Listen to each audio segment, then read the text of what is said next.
Hi, I am your host, Leonette Talley, and you are listening to Virago 24/7.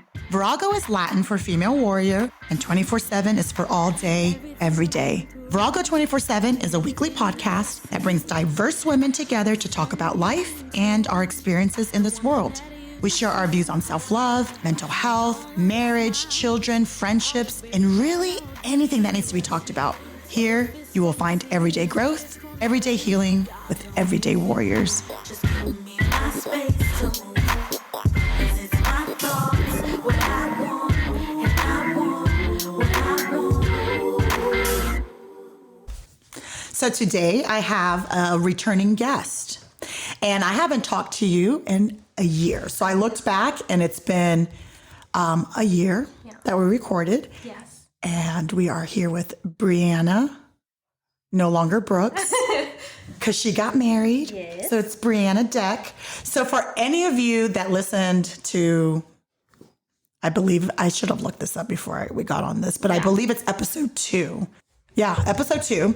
We talked to Briana, and she told us about her life, and I wanted to bring her back on because out of all the shows, there's a few shows that people ask me about, but yours was like one of the top. Nice. Has been one of the top. You made people cry. Lots of people cry. There was a few that couldn't finish your episode because it was, we talked about it so matter of fact, I think. Yeah. And people were like, oh my gosh, that poor girl and her life. And so we are back with Briana. Hi. Welcome. Thank you. So let's just cut to the chase because I don't want it to be like at the end where it's like, surprise, she got married. Yeah. So the way we left off last time, I remember, Yes, I haven't I haven't listened to it since last year, but I think I said something like, let's see what happens with this new boy. Yes. You were like, you said something along the lines of like, okay, now you're in a committed relationship or a new relationship. So we'll check back in with you to see how that's going. Mm-hmm. Yeah. And you got married. And now I'm a whole wife. Yeah. Yeah. Like a month ago. Yeah. Exactly. Actually today. Yeah, today, because you got married October 9th. Oh my gosh. So it's been 1 month. Yeah. So. And how's it going? It's going great. It all just kind of happened. The beginning of our relationship was a like whirlwind. The amount of time it took for us to fall in love was so fast, and it felt so natural. So yeah, married life is great. No different than like engaged life. So yeah. So let's go back. Engaged. You weren't. No. You literally had just started dating him. Yeah. Or it had been like a month or two. Well, we started dating in July, and I recorded it in November. Okay. So it felt like a month or two. So like 4 months. 4 We'd months. only been together for like 4 months. 2 seconds. Yeah. Okay, so let's go back to last year. Okay. So you were just dating. You were not living together yet. Yes. Okay. His name is Andy. Yeah. Andy Deck. Andy Deck. He's older than you. He is older. We have an 11-year age difference. Yeah. So he is, I'm 27 and he's 38. I'm all for that. Yeah, I know you are. It worked out for me. Yes, yes. That's why I chose him. Yeah. Yeah. Yeah. So when did you guys move in together? So he had asked me to move in, honestly, like pretty early on, like 3 months into our relationship. We had already made plans to move in, but we wanted to take it slow because obviously with Maddox, my son, we wanted to like take it a little bit slowly. And then there was also a lot of things that I was like holding back from him. He knew about stuff from like my past and stuff like that. And when we started dating, I told him I had an unhealthy relationship with alcohol, but he didn't know all of the details. He didn't know how unhealthy it was. Yeah, he didn't know the toxicity of it. So how did he find out? Well, I had an episode in, it was late November of last year. It was right after Thanksgiving. So it lasted like late November into early December. And that's how he found out. My grandmother came, we didn't live together, but I was there every single day. So like my stuff was just in my apartment, but you were always there. Yeah. Yeah. So I wasn't like sad or anything. I wasn't unhappy. I think that there were so many changes taking place at the same time and I was super overwhelmed. So I started drinking again. And in the beginning, like the first couple of months, it was like a healthy amount. Like I would have a drink when we would go to dinner or whatever. But then in December, I went on like a week-long bender. Not weeks. It was like 3 days, but it felt like weeks. A long time. Yeah. So that's how I found out. And then I had to come clean about everything. Not that I like intended or wanted to lie to him. I was obviously ashamed of it. So, or did you think that you can handle it? I thought I could handle it. And I thought that if he knew the truth, like that he would be too good for me. Not that he would think that, but in my mind, I thought that he deserved better. He didn't deserve somebody with a drinking problem or the background that I had, because he was so, in my eyes, he was and is so just stable and normal, and he comes from a wonderful family. So, and I have all of this baggage. So I was super nervous about that. But honestly, obviously he was disappointed that I lied to him, or I wasn't, 100% upfront about everything in the beginning. But honestly, like after I told him everything or was forced to tell him everything, it was like the weight was lifted off of me. And he was super supportive and he told me, like this is something that you're going to struggle with forever. And I love you and I want to be with you forever. So this is just something we're going to have to tackle together. But even after that, it still took me time to accept that he accepted it, like that he was okay with it. So the first couple months of our relationship definitely struggled with that, like thinking that he was too good for me or I wasn't good enough for him or it was going to be too much. Yeah. I have all this emotional baggage and a drinking problem and a whole child. So, obviously like I thought that, but it took months of him like encouraging me. And then anytime that like an occurrence would arise where there was any type of conflict, my first reaction was to just be like, well, you need to find someone better, or go find somebody that's healthier or better than me. And he was always like, why is it always doomsday? Like why the first time that like I tell you I want pepperoni and you only want cheese, like you think that we need to break up. And I'm like, we are not compatible, yes. Go find someone who loves pepperoni. But I think that it was just like self-sabotaging. Like everything has always been so dysfunctional and so wrong. And it was almost like I didn't deserve the type of like stability and happiness and comfort that I had. So yeah, that happened, late last year, early this year.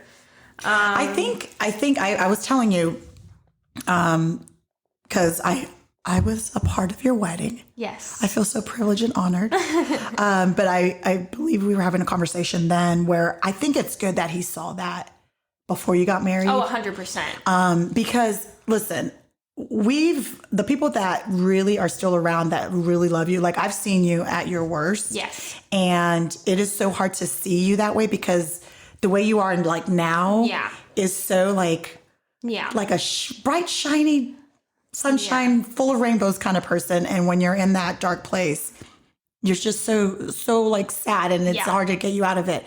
So, and we still love you. Yeah. Because we know the person that you are. We know it's just something that you are struggling with. Yeah. I am so happy that he could see past that. Same. I really, really am. It was. And he needed to see that. He needed to see the real you. Because there's no way you were going to hide that inside a marriage. Yeah. It was going to come out eventually. It was, it wasn't even just the drinking. It was everything. Like, I remember when we decided, like, okay, I'm going to move in, and he wanted to see, like, all of my debt. And I was like, in my mind, I told myself, like, this man is not going to want to, like, have a long-term relationship or even think about getting married or making any future plans once he sees my debt, because I had a lot of debt. Obviously, I was a single mom from 17, so I made a lot of irresponsible decisions financially. And even then, like, it was something that, like, I held inside of me for, like, 5 months. And whenever I finally showed him, he was like, oh, that's not as bad as I thought. And I'm like, wait, you still like me? And he was like, yeah. Yeah. And so there are so many things that in the beginning I like told myself, like, once he finds this out, he's not going to like me. Once he finds this out, he's not going to like me. And he's had to tell me, and it's not something that it just like, boom, he was like, I love you, and it went away. I still struggle with that. There are still days I wake up and I'm like, what did I do to deserve this? Yeah. Like, life is just so different now than it was a couple of years ago, or even a year and a half ago. It's been a journey for sure, and there's been a lot of like convincing, but he's never once made me feel like that I don't deserve him, or that I'm, if anything, like I tell people this all the time, because I mean, nothing is perfect, but I can honestly say I never go a day without thinking I'm like the most beautiful woman in the world, or that I'm loved, or I mean, I'll even go to Quick Trip and the man is like, where are you? I miss you. I'm like, getting milk. And like, are you okay? Like, he's just, I think he knows that I need that reassurance, and I need almost like a little bit of coddling, like to until you get to a place of you're secure within yourself. Yes. And it's getting easier. It's getting easier every day. It's going to take a long time. Yeah, it's something that, you know, I mean, 26 years of trauma. Yeah. And feeling all of those terrible feelings. And then it's just, I think that I'm starting to realize when you are raised or even put yourself in such toxic, dysfunctional situations, it's like there's nothing else outside of that exists. And whenever you start to feel something that is not toxic or dysfunctional, it's like very foreign. Mm-hmm. So it's like, well, this is going to end. Like, nothing good happens to me. Like, it's going to end. So that's what happened last year and the beginning of this year. So I moved in. I think my official move-in date was like December 10th of last year. Okay. That we moved in together. Yeah. So even after all that, the big episode, he's everything. Like, I need you to come live with me. Everything. And he's had to tell me so many times, like, I love you for you. Like, that's all your personality. And he's told me so many times, like, part of the reason I love who you are is because even after everything you've gone through, like, you're still able to, like, persevere and be a positive person. And I don't want to toot my own horn and say all the wonderful things he says about me, but I mean, I will if you want me to. Please tell us all of it. But he does. He reassures me all the time, like, I love you for you. And I do. I'm goofy and I have, you know, a pretty great sense of humor, but like, even we'll go out to eat and I'll like, a song will come on and I'll start dancing and he'll literally just grab me and be like, that's one of my favorite things about you. Like, just, you can be yourself. I'm a lot to handle. Yeah. And I know that I'm a lot to handle. Like, I have a large personality and a lot of damage and a lot of baggage. And he loves me for all of it. So it's pretty good. I am so freaking happy for you. Thank like, you. For real. Thank like, you. Once you find a guy that can just love you for who you are, it is. Yeah. It is. And I think also that's great. But when you figure out inside that you are worthy. Yeah. That is even better. Yes. I just found that out like yesterday. And now no one can tell me nothing. Yeah. I honestly think, like, I know I have a long way to go in like my self-love journey. Mm-hmm. But I can honestly say that I'm on my way. Like, I'm learning to love myself more and more every day. Some of the decisions that I made with my son and some of the stuff that I had done, like, I had convinced myself that I was not worthy of even being his mother. And today I can tell you, like, I am a damn good mother. Yeah. And I've gone through things like being a mom at 17 and I made some poor choices but he's always been loved and he's always been taken care of. And so even in being a mom, like, trusting in myself as a mom, trusting myself as a wife, but more importantly, trusting myself as Briana. Mm-hmm. Like, I finally learned that, like, if I don't love myself, I can't love my son. Yeah. And now I have a whole husband I have to love too. A whole husband. That I have to love too. So it's Don't you guys have dogs too? Yeah, we have 2 cats and a dog. Oh, so, a dog and 2 cats. So you got a lot. Yeah, a lot. And I that love you have my to take cats. care of. Yeah. So then we got engaged. Yes. In March. Yes. March 5th. we went to. Do you want me to tell you Yeah, that? talk about that. So, he knew that I wanted to marry him, and he told me, because of course I would like bug him about it, because I'm a woman who knows what I want. Well, and it's also your personality to be on someone's butt crack. Very for determined. Stuff. Yeah, super determined. You're like, tell me now. Yeah. Girl, I told you I was going to tell you tomorrow. No, tell me now. Yeah. And he told me, he's like, if I ever propose to you, you'll be 100% surprised. And in my mind, I'm like, yeah, right. Okay. Yeah. Like, I never thought that. Yeah. So we had planned a trip to Asheville with friends. Well, he told me that we were going on a trip. I didn't know where we were going until we were actually on our way. So we went to Asheville with our friends, and it was Andy and I. Andy is my husband. Andy and I and his 2 friends and their wives. Or, no, I'm 100% wrong. It was Andy and I, one of his friends, and his friend's wife, and then another one of his guy friends. So it was the 5 of us. So we went to Asheville for the weekend, and it was funny because I told Andy, I'm like, if you ever propose, just make sure I have my nails done. But anytime that we would go out to dinner, anytime that we would go like on a trip, I'm like, he's gonna propose. Like, and he didn't. So I told him, I'm like, if you ever propose, just make sure I have my nails done. And so, like 3 days before he went to Asheville, I called him. I'm like, hey, like testing him.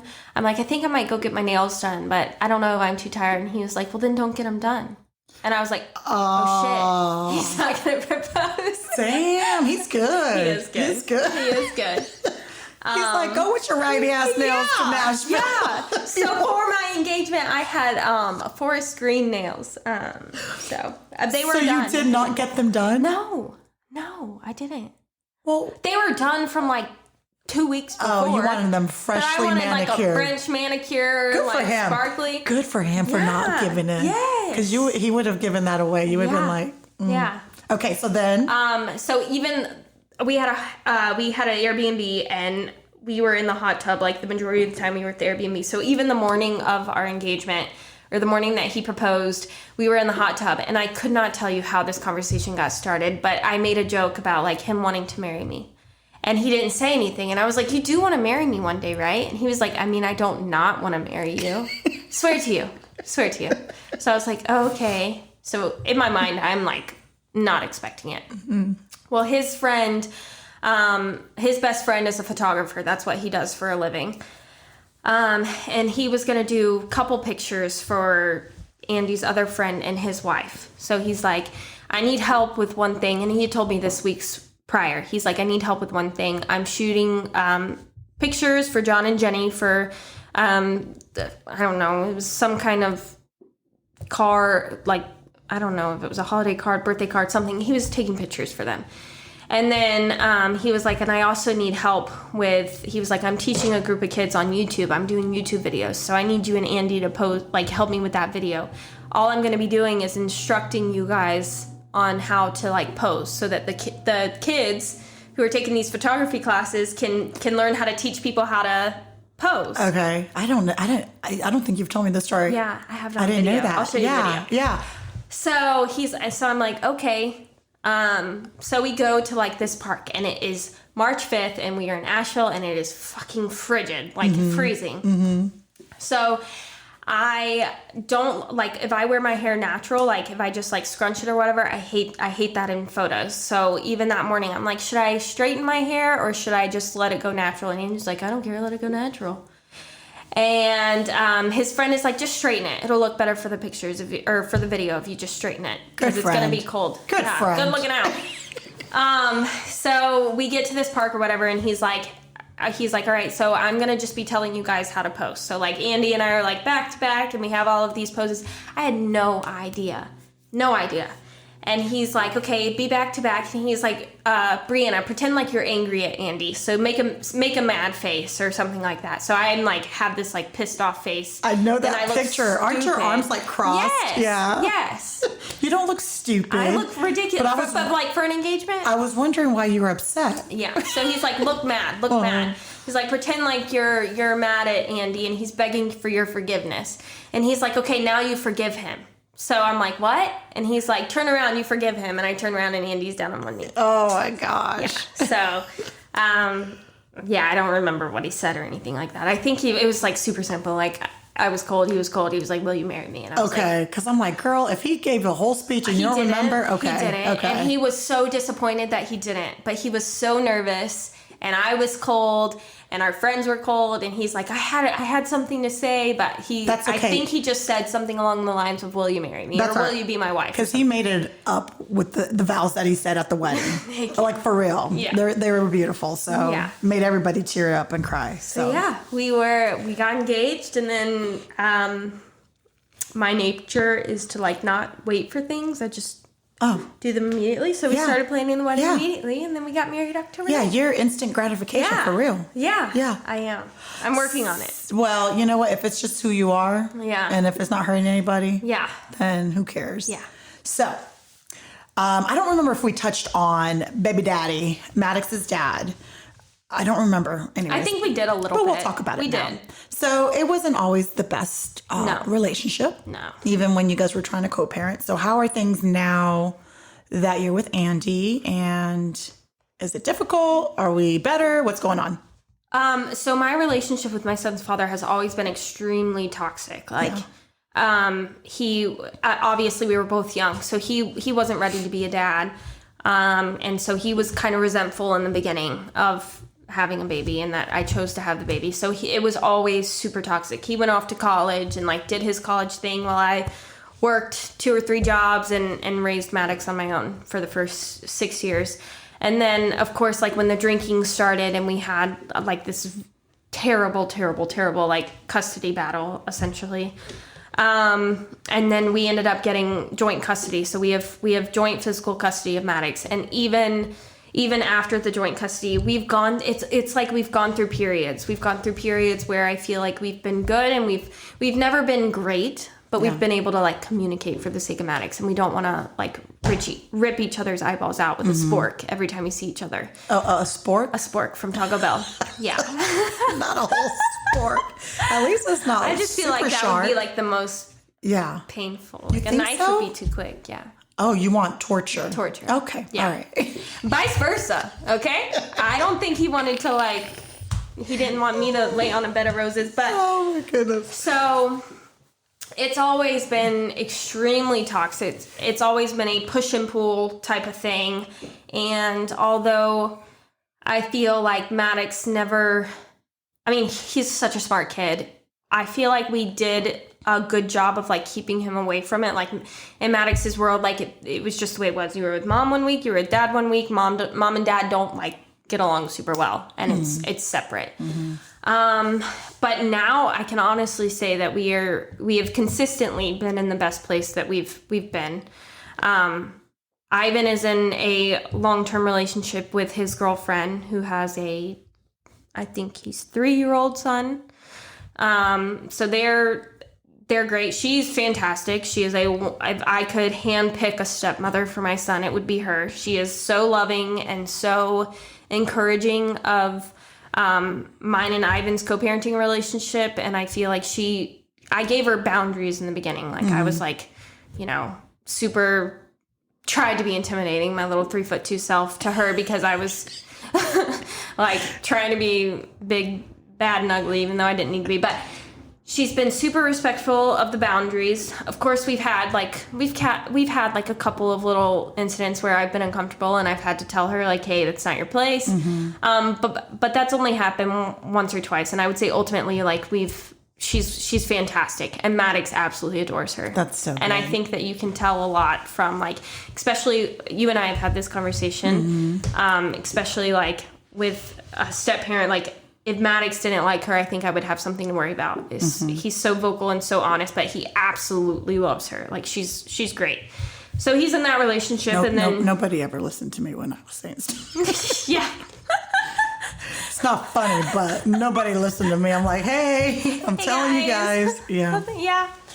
Well, they're figuring it out now. Yeah, I see that. But Maddox, literally, he adores her, and I think she's great. She comes to all of his soccer games. So, like, the extent of our relationship has been, like, soccer games and stuff like that. The four of us will hang out on the sidelines or whatever, and I feel like my husband and my son's dad get along better than, like, myself and my son's dad. That's so good. Yeah. That's so good. Yeah. Andy, my husband, he's very protective of me, obviously, and he's had to make it well known a couple of times. One time in particular, where Ivan crossed a line, and my husband literally got the phone from me, and he was like, "Nobody." He was like, "Not anymore. These games are over. You will talk to her with respect. She is the mother of your child." He told him, he was like, "I like you, and I support your relationship with Briana, and I support, like, you're Maddox's dad, and I respect you for that, but you need to talk to her." At the time, I don't even think we were engaged, but he's like, "You need to talk to her with respect. Like, this is done. You thinking that she's your puppet or you can intimidate her." That was my husband's biggest thing, was like him being able to intimidate me, because if he said jump, I would say how high. Yeah. Literally. Yeah. And he's like, this is it. Like, you will talk to her with respect. And ever since then, like, I was nervous at first, like, oh, they're going to hate each other and it's going to be awkward. But my son's father has nothing but respect for my husband. Well, he should. Yeah. Yeah. And that says a lot about Andy, too. Yes. Yeah. Yes. Some people just need boundaries to be drawn. He does. And this is what happens when you set boundaries. They either follow or they act. Most people that act like that, though, that act foolish, they know who they can get away with. Yeah. With that, with those actions. Yeah. As soon as you put boundaries in place, they're like, "Yes, sir. Yes, ma'am."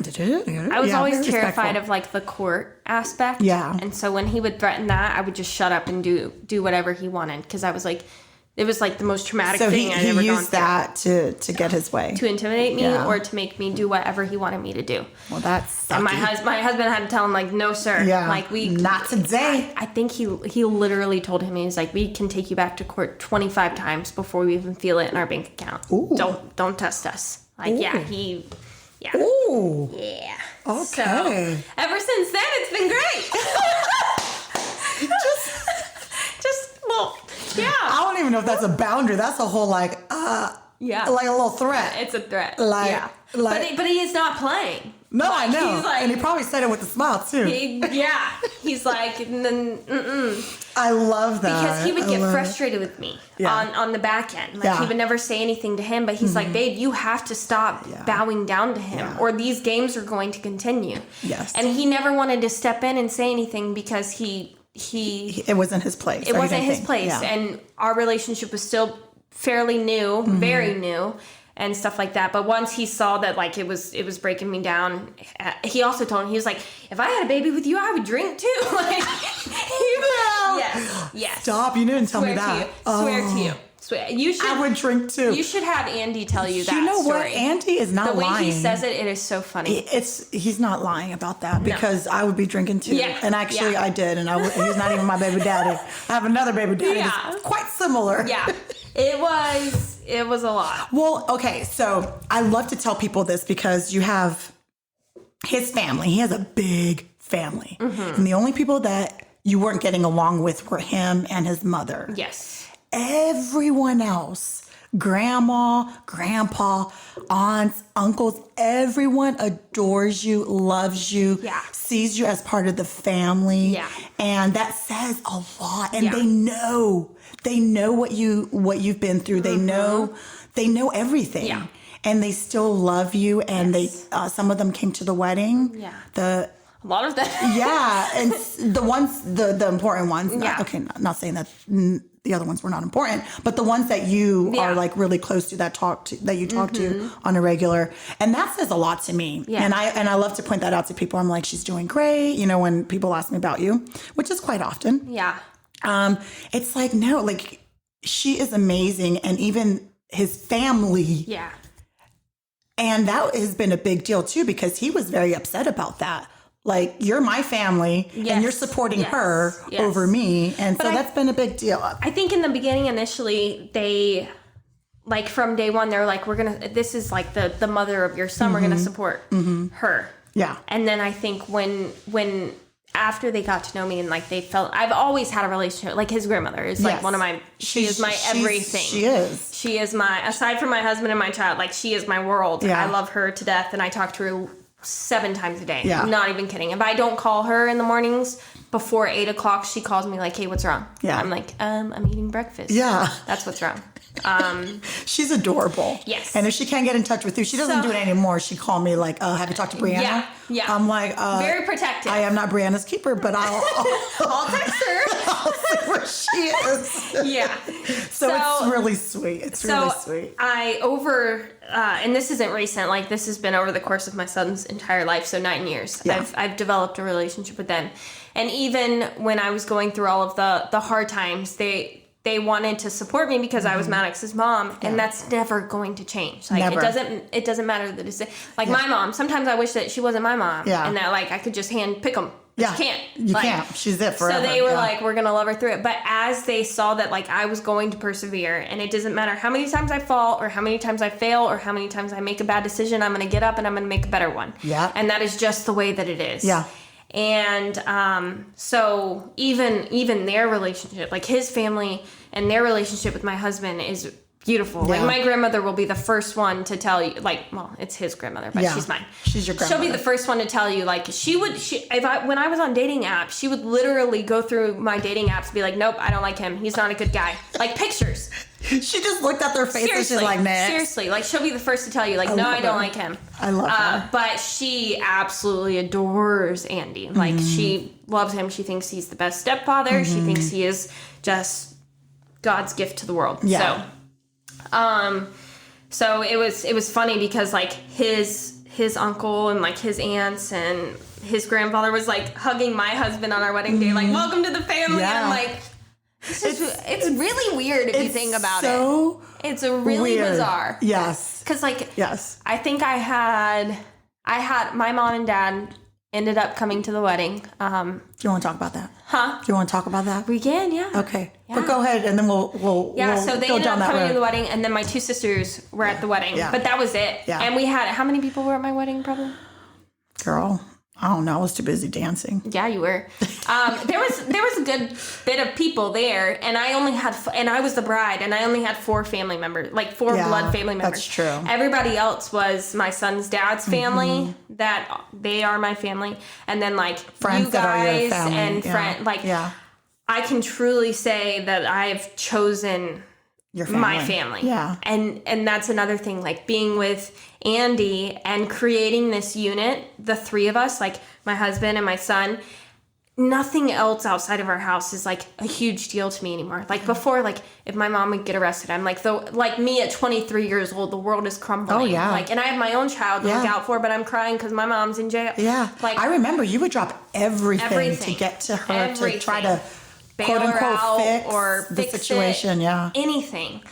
And that's another thing that he's helped me with. Like I truly in my mind, I can honestly tell you, like if what is going on inside my home and then like with my grandmother and like the important relationship stuff that goes on with my parents and my siblings and stuff, like it's out of my control. And I'm fine. I've honest to God hand chosen my family, and that's amazing. I don't even know if it was like until my wedding day, like whenever I was dancing with you and Dr. Talley and Lushka and Tidon, like I broke down and I was crying because I'm like, this is so beautiful. This is it. Like this is beautiful. I'm gonna cry just thinking about it. Well, there was one song where it was it the Because You Love Me by Celine Dion? Yeah. So you love that song and you say that it reminds you of Philip. I've said it for years. So you were dancing with him towards the end of the wedding because it's like, did you guys dance to that? And then Mushka, well, I call her Gloria, but you call her Mushka, which is Ivan's grandmother, went in and the 3 of you were dancing together, and that was just so beautiful because they're not blood. No. They don't need to be there for you. They don't. They have chosen, and that says a lot about you and your character. Yeah. And you're going to make me cry. I know. It was just... because I'm thinking about it. It was so beautiful. It was a moment, like, people say, like, oh, well, I've dreamt of my wedding since I was a kid and stuff like that. Like, picking out my dress was amazing. And, like, planning stuff was amazing. And the, all the pre-wedding stuff, it was a lot of fun. But that was a moment that I had always dreamt of. And since the moment that I met my husband, I'm like, one day, all of these people who watched me go through like all of these terrible things, they're going to see me like happy, like genuinely happy. And that's what that moment was for me. Like, they got me here. Like, obviously I had to do it myself, but course, I don't know if I could have done it so, I would say gracefully, but it was not graceful. I couldn't have, I genuinely don't think I would be here if it wasn't for those people. The people that have come alongside you to you got up on your own, but there was people there to help you get up, and they saw you fall down and they helped you get back up, and they saw you, so. And like my relationship with my dad, like my mom and my dad is, so let's talk about that, because I was going to ask you. So Philip, for everyone to know, like my husband walked you down the aisle, and you had been saying this for forever. I think since I was like, since before 19. You had boyfriends or anything, or even any prospects, you're like, Dr. Talley's going to walk me down the aisle. Yes. Now your father showed up. Yes. And he was there. Yes. And I know there was a whole thing before, so let's talk about that. So for the wedding, that was the one thing I was most nervous about. I wasn't nervous about if it was going to rain or if my hair was going to be okay or my makeup. I was nervous because it was last minute that my dad decided he was going to be able to come to the wedding. Our wedding was in Cincinnati, so it was an out-of-state wedding. And my mom and dad, neither of them are financially stable or mentally stable. They both struggle with drug abuse. My mom is currently struggling with drug abuse. My dad's been sober for a couple of months now, but that was one thing I was super nervous about, because like, and I had conversations with you about this, like, I don't want to make my dad feel bad. But then I was pissed, because I'm like, why am I worried about him feeling bad when he hasn't been there? He hasn't been there. Yeah. And I've always said I want Dr. Talley. I don't know who my husband's going to be, but I know that I know who's walking me down the aisle. To walk me down the aisle. Yeah. And it's not because he's just another man that's been there. Like, he was there through so much, and he helped me through so much, and I genuinely love him unconditionally, and he does me. And so I was so nervous about that, and it was like the night before my wedding. We were all going out to dinner, all the girls, like bachelorette dinner, and my mom was supposed to like go get my dad, and there was all this drama, and they were like, my mom was supposed to be at the dinner, and they still hadn't even like left Georgia. Yeah. And so... And it's like, how many hours? Like 9, 8, it's like 6? I don't know. 9 hours. Well, no, because she was driving to South Georgia. To pick up my dad. And then to turn around and go up Cincinnati. to Ohio. Yeah. So it was a shit show. Yeah. And I was so stressed out about it. And then... You were.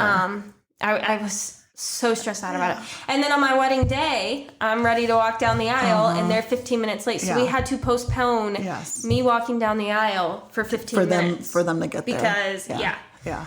So then I'm like, well, shit, I don't feel bad, because you wouldn't even be here to walk me down the aisle anyway. You'd be late. You're not even dressed, ready to go.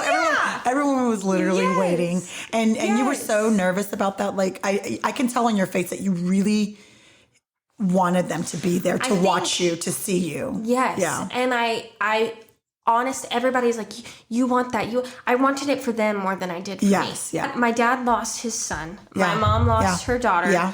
I'm my older sister, who's been married twice, got married at the courthouse both times. So neither of them have ever witnessed that, like their child getting married. And not to say that I'm like friggin' Beyonce and like it's, a princess wedding, but like I wanted that for them to see, like, wow, I made it. And not to say that I'm like success, like this is the biggest success I'll ever had. Stop being humble. You are, out of the children, are the one that is actually doing some things. Yes. And even with all the struggles and having a child and all the things, like, you're still persevering. Yeah. And they should have seen that. Yeah. And you were nervous about how they were going to behave, and they were. Everyone was on their best behavior. It was great. Yeah. My dad came up and thanked Dr. Talley and for everything that he's done. And I told my dad, I was very firm, and I was nervous about the conversation, but I told my dad before, I was like, are you coming to the wedding? This was a couple weeks, maybe even a week before. And I'm like, I just want to let you know Dr. Talley's walking me down the aisle. And he didn't say anything about it. And I'm like, are you okay? And he's like, I'm going to have to be. I'm like, you are. Yeah. Like, you don't deserve it. Yeah. Like, here's a man that didn't have to, and he did more than my biological dad ever did. Yeah. So I was super nervous about that. But you were getting pressure from your mom beforehand and your sister. My mom, my sisters, everybody is like, everybody's telling. That's another thing that comes with like being happy or being like stable mentally, stable financially, is like my family, for some reason, they just can't get on board with it, and they can't, like my sister can't be happy for me, my mom can't be happy for me. Yep. But they were all telling me, like, your dad needs to be able to walk you down the aisle, and you're, like, my sister gave me grief the entire time, my entire engagement, and then closer to the wedding, she gave me grief about it, and my mom and my sister, they're like, well, we need to be here, and we need to, and I told them, it is not your God-given right, because we are blood, for you to dictate the way my day goes. Exactly. Like, you guys didn't do anything for me to get here, for me to fall in love. I'm not saying that, like, I went to college and got, like, a law degree, but, like, I found the man of my dreams, and I'm getting married, and I'm good. Yeah. Like, mentally, I'm good, I'm sober, I feel happy. And you guys didn't do anything to help or support that. Yeah. And you guys were never even there for just a phone call when I needed it. So they gave me a shit ton of grief about that, and it is what it is. And sister was supposed to be a bridesmaid. My sister was supposed to be a bridesmaid. And ended up not. Yeah. My sister has been with the same... My sister's 3 years younger than me. And my sister is she has an attitude that she's better. My sister is a beautiful, she's gorgeous. Beautiful girl. Yeah, she's gorgeous. Like 5'7". Yeah. Beautiful girl. And how does she get so tall and you so little? Shit. How does that happen? You guys have the same mom and dad too. Well, that's what I've been told, but hey, I don't know. We might need to get a DNA test. I don't know how. She is so much taller than you. Yeah, she's 5'7". She's beautiful. Yeah, she's gorgeous. She is pretty. But you are gorgeous too. But thank you. Yeah. But I'm like 4 foot. Yeah, you're like 3 feet tall. But that's her boyfriend and his family, they come from a lot of money. So, like, whenever I was going through all of these bad things, she looked down on me a lot. Like, I knew she thought in her mind that she was better than me, and she talked down to me and all of this stuff. So then when I met Andy, and then when I got engaged, my grandmother was the first person I called, and then my sister was the second. She did not say congratulations. She didn't ask to see my engagement ring, like, nothing. She just, her and her boyfriend have been together for 4 years, and he hasn't proposed. And the entire time that I was engaged, she said that she didn't know my fiance, or my husband, whatever. She didn't know him long enough for me to marry him, and all of this stuff. And I finally had to tell her, like, she was making everything about her. Yeah. So closer she didn't to the like wedding. the dress. She didn't want the shoes that you picked out for all of us. She didn't want... The distance was too far. Yeah. Why are you doing out of state? Like, it was a whole thing. Everything was a problem. Like, she didn't want to have to drive. She didn't want to have to get an airplane ticket. She didn't want to have to get a hotel. So my husband offered to pay for everything. Yeah. He offered to pay for her to stay in an Airbnb. He offered for her to drive up with us. He offered to buy her dress, to buy her shoes, which we ended up doing for her not to be a bridesmaid. Yeah. So it was just, she just couldn't be happy for me. Yeah. And I think truly and honestly, like, on my wedding day, because I have relationships with, like, you and Dr. Talley, and then I have my relationship with, like, Mushka and Tiadan, and then, like, with to see everybody there in that, like, wedding space, and me in my wedding dress, like, with my husband and my son there, and then all of these people that have come together to love and support me. I think it was on that day, not to sound cliche, because it sounds so cheesy, but I'm like, this is all that I need. Yeah. Like, I don't need the other stress, and I've had that mentality since my wedding. Really? Which it's only been like 15 minutes since I got married. It's like yesterday. Yeah. That's good. That's good. I haven't talked to my mom since my wedding day. Oh, see, I was going to ask you. So it's very telling of when stuff like that happens, like who gathers around you and who is truly there to support you. Yeah. And who's just throwing just crap in front of you that you have to trip over. Yeah. Oh, girl. Yeah. We won't go into my story, but I can relate in a small way. And like, our stories are so different, but like the feelings very similar. Are similar. Too. Like the feelings that you're going through. Yeah. Situation is very different. Like yours is really sad. Yeah. Well, sometimes, you know what I'm saying? But the sometimes feeling, I can talk to you and I'm like, in my mind, I'm like, I don't know how to verbalize, like, or how to make sense of what I'm feeling. And then you'll say it and I'm like, holy shit, like, that's exactly what I'm feeling. That's exactly like what the conversation we had earlier. I'm like, that's exactly what I'm feeling. Yeah. And it doesn't have to, words. it doesn't have to be like I have two drug addicted parents, but people that are not happy for you, it doesn't matter if they're like a doctor, lawyer, whatever, upstanding citizen, if they have like that manipulative, narcissistic, just unstable envy. Yes, all those things. It all comes out the same. It doesn't matter that I didn't grow up with drug addicted parents, but it's like that same. Right. Anywho, I'm happy for you. Thank you. Like so happy for you. And I feel like I see you that you've grown. I see you and I talked the night of before the wedding, and I'm so thankful that it was just like you and I at one point. Yeah. There's a few of us, but you and I were talking, and I can truly see that he is good for you, meant for you, and that you're not taking it for granted. Like stupid things that I appreciate. Like this is gonna make me cry. I don't know. It's okay to cry. I cry all the time. My son plays soccer, and I took my son to buy new soccer cleats for the soccer season. And we're walking out of Dixlina, and I'm bawling my eyes out. My son is like, not even just that I'm present. Yeah. That like we're a family, and we're going to like sit on the sidelines and watch it. That's what I always envisioned for him. And not only was I not able to afford it, but I was just fucking sad. Yeah. Like I couldn't enjoy anything. Yeah. And he's like, Mommy, why are you crying? And my son knows like our struggle. Like he knows I'm very transparent with him. And he's like, Mommy, why are you crying? Like, are you sad? And I'm like, no, I am so happy. Like I am so happy. Like I get to take you, because like as a kid, I would go stay the night off with friends, and like I would go with my friends' parents and like watch their cheerleading competitions, like wishing that I could cheer or wishing that I had parents that could do that. Yeah. And so it's not even just that like I can afford to go buy him a new pair of cleats. It's that I can be there and I can watch him, and like I'm able to provide that. Like it's the little stuff that just blows my mind every day. And I hope that I never forget everything that's happened, because I never want to not feel this level of gratitude. Because for me, like my husband is very financially stable. I've never had financial stability my entire life.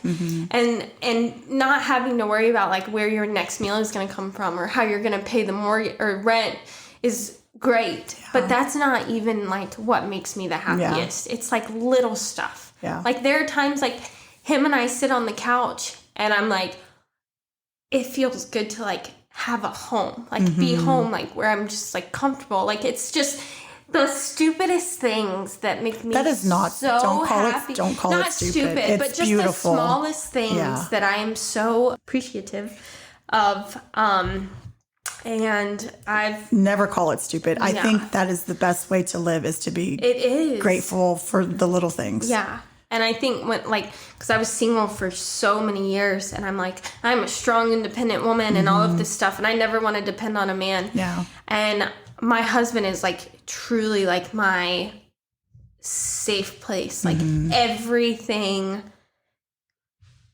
But also emotionally, he takes care of that, because he could be a dick with money. Yeah. You know, like an asshole who happens to have money. Right. But he is nurturing your emotional. So nurturing. Your emotional state as well. And that is huge. So patient. So, because like I can say all this like happy stuff, like we're married now and we have, you know, a nice house and we're stable, like, but there's still days where I struggle emotionally, or there are certain things where I'm like, well, you know, like things that I'm still recovering from my childhood, and he is so patient and he is so kind.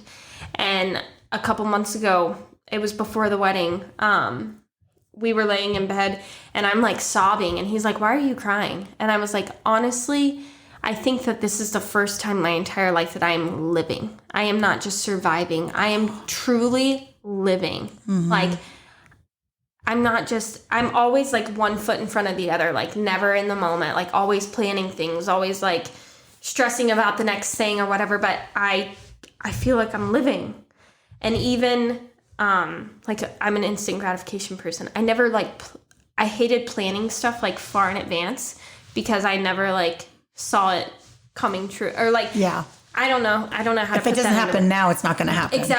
Exactly. And like just looking forward to like the future or planning things or like having a home to like decorate and like my son's room to like decorate and stuff. It's just. And you've been able to remodel. Like he had a home, but you've been able to be a part of like the remodeling process and make it really your own. Like this is my home. And it's going to be the way I want it to be. And he's allowed might be. I don't like that word, but he has. He's given you. Yeah, like, he's giving you that ability to be like.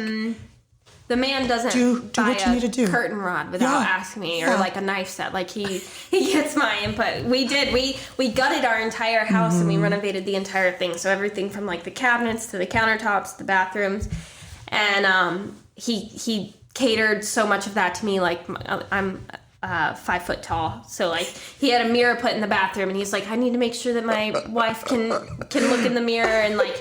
Did they lower the mirror for you? Leanette, yes. Wait, you should have gotten a footstool or something. And then you have to come to my house. Well, we live like 2 seconds away. Literally. And how I've never been to your house is... mind-blowing. I don't even know. I can walk to your house. Yeah, you need to come to my house. Okay. But like our bathroom, he had a mirror installed just so everything was like custom, and he wanted everything to be like custom. I need to see the... Wait, is his mirror high and yours is low? Have you seen him? He's not that tall either. I mean, he's a little taller than you. He's like 5... I mean, he's not tall is he? Tall. He's probably as tall as me, and I'm 5'5". Is he taller than me? God, I hope so. Are you 5'5"? I am. Everyone thinks I'm so much taller. Like you're tall. I'm not. That's the doctors. You are not 5'5". Yes, ma'am. You swear? I swear. Damn, that's what this podcast should have been about. Are you serious? Everyone thinks I'm so taller because I'm like you were like 5'8". How tall is Dr. Talley? 6'2". And Kaylin's 5'7", and she's taller than me. Holy shit. So yeah, I'm like average. Well, damn. I just look like a giant compared to you. So then I guess my husband's like 5'5". We shouldn't say that on here. They're going to be... Please go look at my Facebook. He's really... Hey, listen. Little guys need love too. Goodness. I don't know how tall he is. I in my mind, I thought he was like 5'8". He could be. We took a family picture all my life. I thought Ivan, my son's father, I thought that he was super short. We took a family picture the other day. Did you see that on Facebook? Did. I saw that. Him and his girlfriend and me and my husband and Maddox. And Maddox, yeah. Ivan is so much taller than my husband. He is tall. I didn't realize he was tall. He's tall. Why did I not think that? I don't know. My perception is off. Well, because you're like a little nugget, so maybe that's why. Maybe that's why. Yeah. I thought I was tall for like the first 22 years of my life. Genuinely. Who told you that? Me? Myself? Anyways, so yeah, he was able to like customize. He wanted everything to be like custom to me and stuff like that. So that's so sweet. It has been such a whirlwind. It's been a lot in 1 year. That's a lot. It's been so much in 1 year. It's a lot. Yeah. My in-law, like getting my husband was like fantastic. But getting his family was... They're pretty amazing. I mean, I only met them that one weekend, but I talked to my mother-in-law every single day. I talked to my father-in-law. Like, my father-in-law married us at our wedding. He officiated the wedding. I talk to him probably twice a week, where he'll just text me and be like, "Hey, daughter, how are you?" That's so sweet. Having that, like you and I have talked about this before. I've always wanted like a family. I've always wanted to be included. And the closest I've come is like Mushka and then you guys. Like you and Dr. Talley, even though you won't claim me as your daughter. I'm your older sister. Like, for real. Like, stop trying to make me your mother. No, I look up to you in that way. But Mushka's my mom and Dr. Talley's my dad. And I'm your sister. Yeah. Okay. Yeah. It's weird. I'm sorry. I'm way too young to be your mother, but go ahead. But his family, like, literally my grandmother, because Maddox is her great grandchild, and that is like, she loves Maddox to pieces. But like my grandmother, that's who she looks out first, is like Maddox. And even the way she saw the way my in-laws interacted with my son, like you would never think, aside from the color of his skin, that they were not his biological grandparents. Like they love the heck out of that kid. And they have biological grandchildren, and it is just equal. He just is falling into line. Yes, and sometimes they'll call him and be like, "Hey, we just want to let Maddox know me and Pappy love him." That's so sweet. Yeah, and she planned my entire wedding. your mother-in-law planned the whole thing. The entire thing. Super involved. So involved. I could not. Like we would have gotten married. Under a rock if it wasn't for her, because I don't know how to do any of that. Like she DIY'd my entire everything, wedding. And it was beautiful. Everything. It was so pretty. She did, and like we would just, honestly, she was like a wedding planner. We would just give her money, and she would just go out. She would ask my opinion, but I'm like, whatever you think, because I don't know. Yeah. Like I chose the colors, obviously, and she would get our approval, and she would ask my husband things, but she planned everything. Super involved. Father-in-law, super involved, just the best family, like in-laws that I could ever ask for. My husband's great, but like, and with his dad, I don't know why, but from the moment I met him, and he says the same thing to me. He's like, from the moment I met you, you automatically had like a special place in my heart. And it's the same way with me, with him. Like they're wonderful. So I lucked out all the way around. I am just so happy for you. I really, really, really am. And Gloria, your Mushka, when the day before the wedding, she's like, yes, we did it. Yes. We got her here. I'm like, yes, we did. And we hugged each other. It's like, wow. Yeah. It was one of those moments where now it's someone else's turn to take care of her. That's what Mushka tells him all the time. She's like, she's yours now.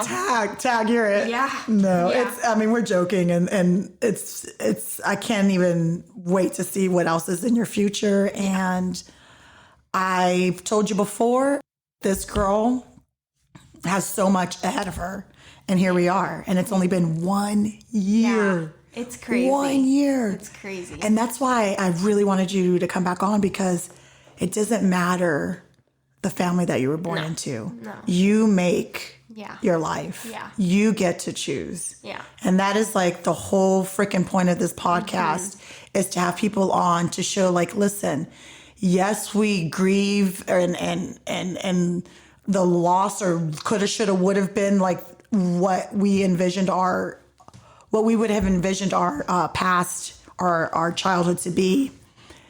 But who cares? Yeah. Like we get to choose now. We do. And once we let that go, it's so freeing, and that's where you are right now. Yeah. And just love your mama and your daddy through it, but don't let them bring you down. Yeah, I'm not. Yeah. I Don't haven't let them talked to drag my you mom down. since the wedding. Is there a reason for that? Before we say goodbye. Just it's draining. Yeah. It is just draining. And I think that I've wanted to take a break from like the drama and the like constant worrying about her. I've always wanted to do that, but for some reason I was like nervous to do that.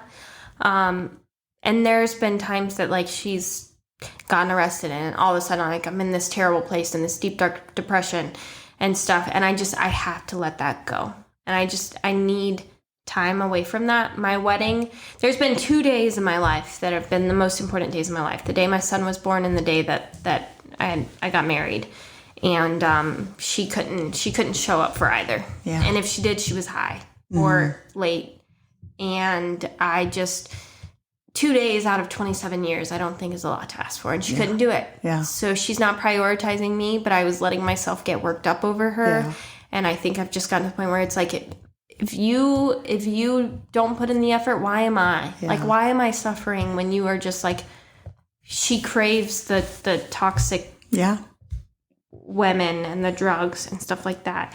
And I have to look out for my sobriety and myself and my son and my husband. And that is just where I am with that. I'm not saying I'm never going to talk to her again or I'm cutting her off. It's just, right I need now. time to get out, to get away from that and enjoy what I have right now. And truly like just enjoy it all. And I can't do that. Like, if you have negative people bringing you down and dragging you down, it takes away from that joy. Oh my gosh. And I don't deserve that. And my son doesn't deserve that. And my husband doesn't deserve that.